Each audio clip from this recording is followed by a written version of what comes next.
How to send high quality video in WhatsApp status. So first is to launch the WhatsApp application. Now select the conversation as to where you want to upload the video. Now within the message text box, you will see this paperclip icon. Tap that icon and it will show you a variety of options. So instead of using the gallery option to upload your video, we will be using the document option, since this option does a better job in preserving the quality of the video.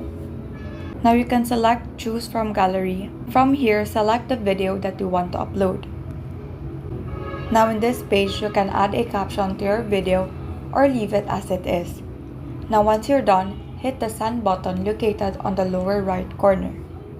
So take note that the bigger the file size, the more time it takes for it to be uploaded. And so that is how you send high quality video in WhatsApp status. Thank you and have a great day.